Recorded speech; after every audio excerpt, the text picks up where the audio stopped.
Hello friends, welcome to our platform. कैसे हैं आप सभी? आई होप आप सब बढ़िया होंगे, सब अच्छे से अपनी पढ़ाई कर रहे होंगे। तो आज हम एक इम्पॉर्टेंट और इंटरेस्टिंग टॉपिक के साथ आपके सामने आए हैं, that is Sternberg's theory of love.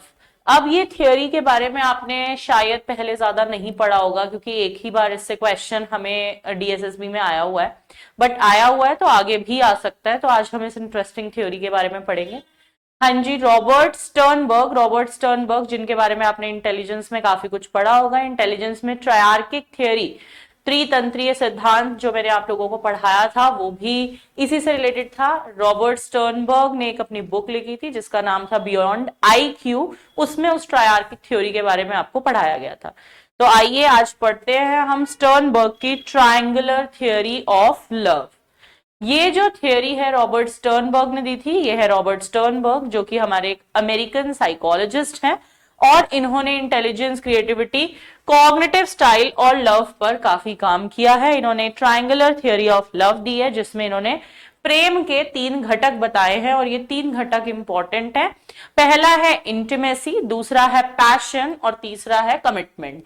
Intimacy, passion and commitment, ये 3 घटक हैं, 3 कंपोनेंट है।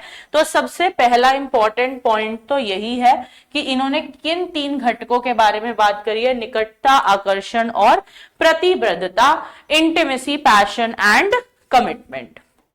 तो स्टार्ट करते हैं अपनी ये थ्योरी। इसके बारे में हमें जो मेन सोर्सेज हैं वो क्या है? वो है इनकी बुक। इनकी एक बुक थी, एक ओरिजिनल मतलब रिसर्च पेपर रहा है इनका, जिसमें इन्होंने अपनी ट्रायंगुलर थ्योरी ऑफ लव को एक्सप्लेन किया है 1886 में। कई जगह पर इसको 1885 भी दिया हुआ है, तो both are the same, but exact research paper जो पब्लिश हुआ दैट इज इन 1986। और इनकी 2 फेमस बुक्स भी हैं। एक है love is a story, a new theory of relationship, और दूसरी है Cupid's arrow, the course of love through time. इन दोनों बुक्स के अंदर इन्होंने लव की थ्योरी को एक्सप्लेन किया है। तो स्टार्ट करते हैं अपनी इस थ्योरी इन 3 कंपोनेंट्स के साथ। तो ये जो लव ट्रायंगल है, इसके अंदर इन्होंने 3 कंपोनेंट्स की बात करी है, और ये 3 कंपोनेंट कौन कौन से हैं जिसके बारे में हमने बात करी: intimacy, passion and commitment. Intimacy, passion and commitment, ये तीनों चीजें क्या होती हैं, धीरे धीरे हम इनके बारे में समझते जाएंगे।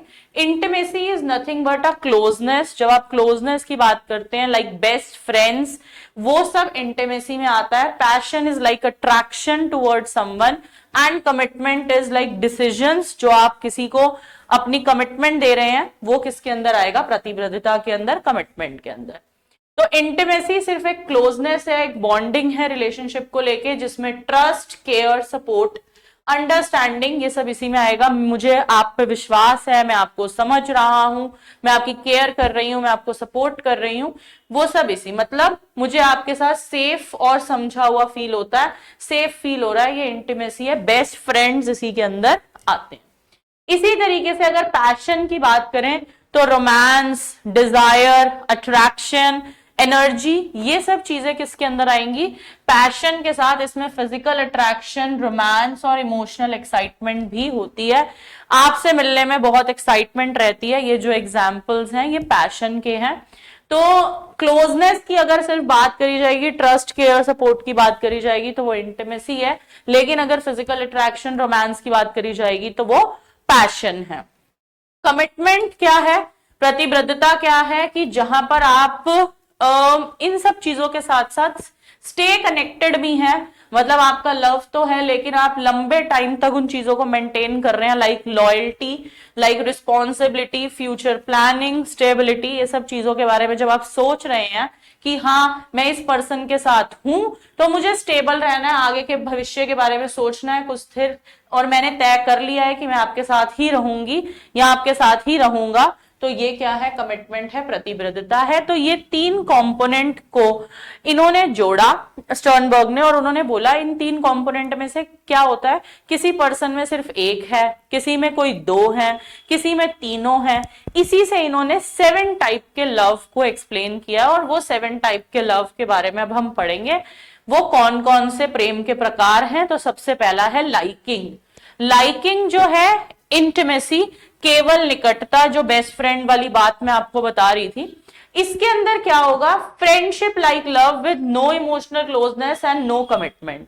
बस क्या है, सिर्फ एक इंटीमेसी वाली बात है, ना तो हमें कोई क्लोजनेस है, ना ही कोई पैशन है, ना ही कोई कमिटमेंट है, बस यहाँ पर दोस्ती है। तो बेस्ट फ्रेंड्स यही हैं जो कि लाइकिंग है। इसमें एक ही कंपोनेंट है, कौन सा कंपोनेंट, इसमें सिर्फ इंटीमेसी है, इसमें पैशन और कमिटमेंट नहीं है।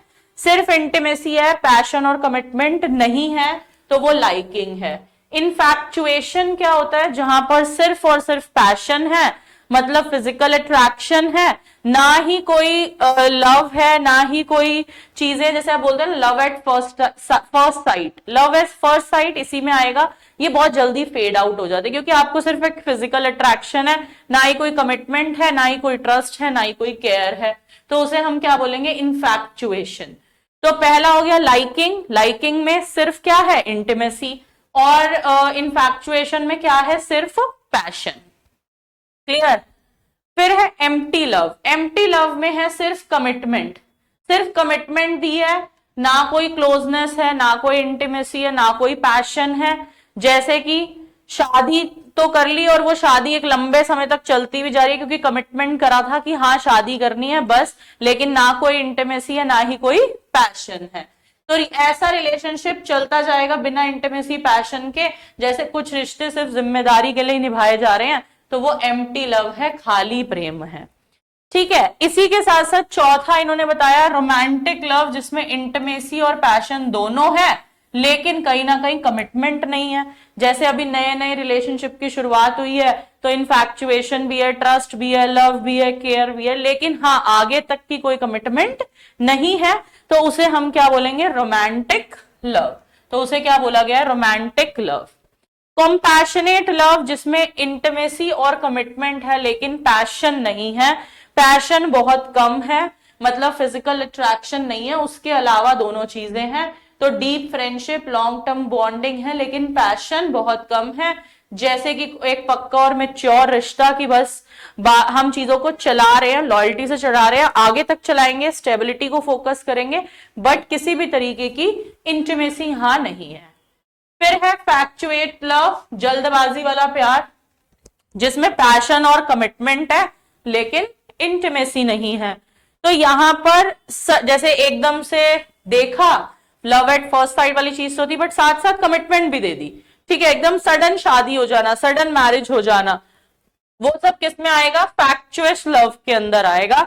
And last is consummate love, पूर्ण प्रेम, आदर्श प्रेम। ये सबसे अच्छा है, जिसके पास इनफैक्चुएशन, जिसके पास पैशन भी है, जिसके पास इंटीमेसी भी है, और जिसके पास कमिटमेंट भी है। जहां पे तीनों चीजें हैं, एक आइडल रिलेशनशिप यही होता है, एक आदर्श रिश्ता यही होता है, एक आइडल कपल यही होते हैं, यही अपने रिश्ते को आगे तक ले जाते हैं, इनके रिश्ते को कोई तोड़ नहीं सकता, इसी को इन्होंने आइडल कपल कहा है। जहां पे तीनों चीजें हो, और अगर एक भी चीज मिसिंग होगी तो कहीं ना कहीं प्रॉब्लम होगी। अब आप कहेंगे मैम ये सब चीजें हम क्यों पढ़ रहे हैं, हमने क्या करना है, हमने तो बच्चों को पढ़ाना है। तो बिल्कुल बच्चों को पढ़ाना है, तो बच्चों, अगर आपने देखा होगा स्कूल में भी तो दोस्ती, प्यार है ना, सीरियस रिलेशनशिप, क्रश, अट्रैक्शन, ये सब चीजों को समझाने के लिए बच्चे को भी लव की डेफिनेशन समझानी है, इसीलिए रॉबर्ट स्टर्नबर्ग ने हमें ये कॉन्सेप्ट समझाया। इमोशनल इंटेलिजेंस बच्चे में डेवलप करने के लिए इमोशन, अट्रैक्शन, डिसीजन, ये सब चीजें कैसे लेनी है, इसके लिए हमें बच्चों को ये समझाना है। बच्चे कोई गलत रिलेशनशिप डिसीजन ना ले लें, हमें उनको सारी चीजें समझानी है। जल्दी ब्रेकअप हो जाना, फिर उससे स्ट्रेस आ जाना, फिर डिप्रेशन में चले जाना, पढ़ाई से डिस्ट्रैक्शन, गलत डिसीजंस, ये सब बच्चे ले लेते हैं। इसलिए ये सब चीजें बच्चों को बताना जरूरी है, और इन सब चीजों को माइंड में रख करके बच्चों को पढ़ाना बहुत जरूर। ठीक है, तो ये 4 क्वेश्चंस हैं आपके सामने, आप इन क्वेश्चंस को देख के थोड़ा आंसर भी कर सकते हैं। पहला क्वेश्चन है, according to the Sternberg love is made up of which 3 component, कौन से 3 कंपोनेंट घटक हैं जिनसे अकॉर्डिंग टू स्टर्नबर्ग जो लव है वो बना है। Emotion, motivation and learning, intimacy, passion, commitment, attitude, intelligence and personality, reinforcement, punishment and reward. तो अभी हमने पढ़ा B is the right answer, सबसे पहले इंटीमेसी, फिर पैशन एंड कमिटमेंट, ये तीनों चीजें होनी चाहिए, तभी एक प्रॉपर आइडल कपल जो है वो बनते हैं और आइडल लव बनता है। Which type of love involve only intimacy, सिर्फ किसमें इंटीमेसी थी, हमने पढ़ा था अभी पीछे इनफैक्चुएशन के बारे में। आ जाइए मैं एक बार आपको फटाफट से दिखा देती हूँ टॉपिक जहां पे हमने इसके बारे में पढ़ा था, इनफैक्चुएशन, जहां पर क्या था सिर्फ पैशन, और लाइकिंग जहां पर क्या था सिर्फ इंटीमेसी। हमें क्वेश्चन में पूछा था कि क्या होना चाहिए, सिर्फ इंटीमेसी, तो इंटीमेसी वाला लव क्या कहलाएगा, लाइकिंग। इंटीमेसी वाला लव क्या कहलाएगा, लाइकिंग। उसने पूछा सिर्फ इंटीमेसी होनी चाहिए तो वो क्या कहलाएगा, लाइकिंग। वहीं से मैंने आपको दिखा दिया, देखो ऑप्शन किस तरीके के फॉर्म हो रहे हैं। नेक्स्ट, ऐसा रिलेशनशिप जिसमें स्ट्रॉन्ग अट्रैक्शन है, क्विक कमिटमेंट है, बट इमोशनल बॉन्डिंग नहीं है। मतलब फर्स्ट वाला इंटीमेसी मिसिंग है, पैशन और कमिटमेंट दोनों है। तो इसके बारे में भी हमने पढ़ा था फैक्चुअस, अभी मैं आपको दिखा देती हूं कहां लिखा था हमने ये। तो आप ये देखिए, इसमें पैशन और कमिटमेंट दोनों है, तो इस लव को क्या बोलेंगे, जल्दबाजी वाला प्यार, फैक्चुअस लव। तो इस क्वेश्चन का भी करेक्ट आंसर क्या होगा, फैक्चुअस लव। ठीक है ना बेटा। फोर्थ क्वेश्चन, ये जो हमारे पेपर में आया था 2022 में, with reference to the pattern of love which of the following type is correct. तो इसमें से कौन सा ऑप्शन करेक्ट है, choice is equal to passion and commitment are present, empty love is equal to commitment is the only factor present. तो ये तो बिल्कुल ठीक है, एम्प्टी लव के अंदर सिर्फ कमिटमेंट प्रेजेंट होता है, बिल्कुल हाँ, लेकिन चॉइस में बोला पैशन और कमिटमेंट दोनों होते हैं, नो। तो कौन सा ऑप्शन करेक्ट हो गया, सेकेंड ओनली। तो answer is fourth. I hope ये थ्योरी छोटी सी थी, मैंने आपको जो समझाई, इसी तरीके के कुछ न्यू कॉन्सेप्ट्स के साथ मैं आपको फिर मिलूंगी अपनी एक नेक्स्ट वीडियो में। आई होप आज की क्लास आपको समझ आई होगी। कुछ डाउट है तो आप लोग मेरे से पूछ सकते हैं, कमेंट कर सकते हैं। तो आज की क्लास अगर अच्छी लगी हो तो हमारे चैनल को सब्सक्राइब करें, आज की वीडियो को लाइक करें और अपने फ्रेंड्स के साथ शेयर करें। तब तक के लिए इतना ही। Okay, bye bye, take care. मिलते हैं नेक्स्ट क्लास में एक और नई इंफॉर्मेटिव वीडियो के साथ।